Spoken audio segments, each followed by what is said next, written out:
The old Victorian house stood on a hill overlooking the town. Its windows, like vacant eyeless sockets, stared out at us in a hollow, cavernous, dead gaze.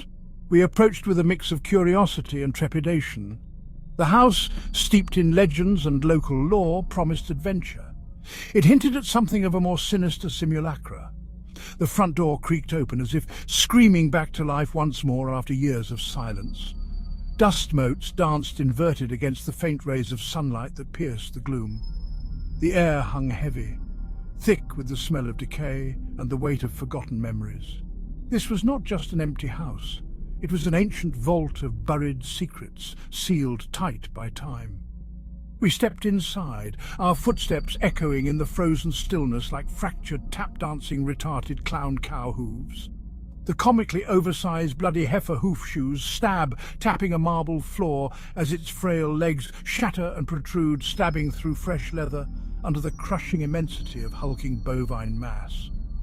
Each step felt like a transgression, an intrusion into a space where we were not welcome. The silence was absolute, broken only by the thrashing, uneven, epileptic hammer of our own beating hearts. This house, we soon come to realize, was never empty. It was inhabited by something else, something none of us could see.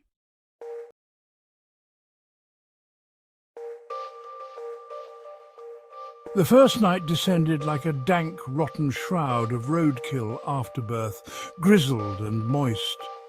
Darkness pressed its obese, cold body against the windows, threatening to consume the last vestiges of an already dying light. We huddled together in the living room, a sickeningly pale fire crackling in the black and stained ashen-laid hearth.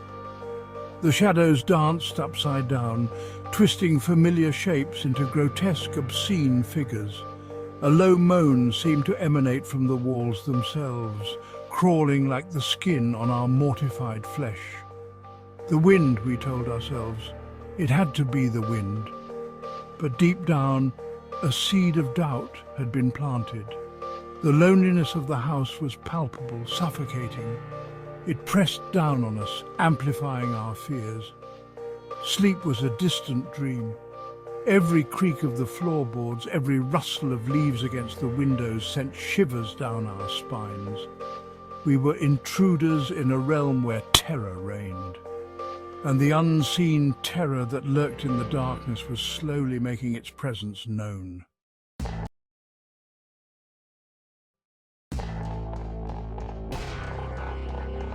Days turned into nights, each one more harrowing than the last. The shadowy terror grew bolder. Whispers seemed to emanate from the walls, just at the edge of hearing. They spoke of unspeakable horrors, of unimaginable suffering. Our courage, once unwavering, began to crumble. The house was playing tricks on our minds, amplifying our fears, feeding on our doubts. Sleep, when it finally came, offered no escape. Nightmares plagued us, visions of shadowy figures and unseen eyes watching our every move. We tried to rationalize the strange occurrences. We blamed drafts, old pipes, rodents in the walls, but deep down we knew the truth. It clawed away at the back of our eyes like a panicking, fingerless, lobotomized butcher. Something was wrong in this house. Something smelled evil, and it was toying with us.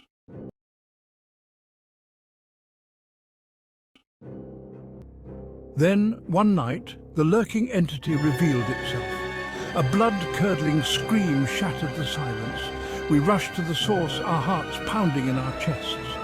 One of our own stood in the hallway, eyes wide with terror, pointing a trembling finger at a corner of the room.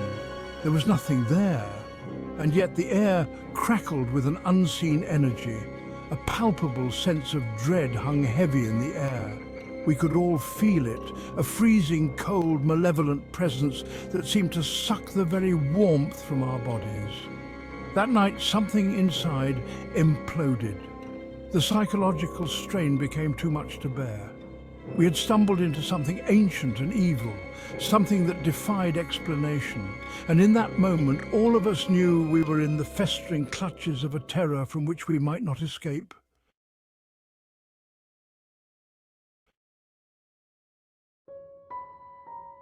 We fled the house that night, our sanity hanging by a splintered, ripping thread. Some of us would never truly recover from the ghostly trauma of the haunting experience.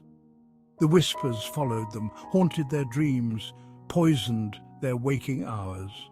The invisible fear had left its mark, a deep, permanent, indelible stain on their souls. Those of us who escaped with our sanity intact carried the burden of our experience, a parasitic impregnation by a malevolent poltergeist. We knew the truth about the house on the hill. We knew all too well what it did to those foolish enough to wander into its seminal void. We thought the house was hosting us, but in a nightmarish reality, we became hosts to it. We had looked into the abyss, and the abyss had looked back, and it had changed us forever, for it had laid its rotting, bloated, forsaken eggs. It left the blackened seeds of damned, fecular offspring to grow in our tainted flesh, consuming us for sustenance until the dark progeny bursts free of their mangled, emaciated husk. The house remained, a silent sentinel overlooking the town, a testament to the forgotten vestiges of yesterday's despair that lurk in the shadows, a warning to those who dare to venture too close.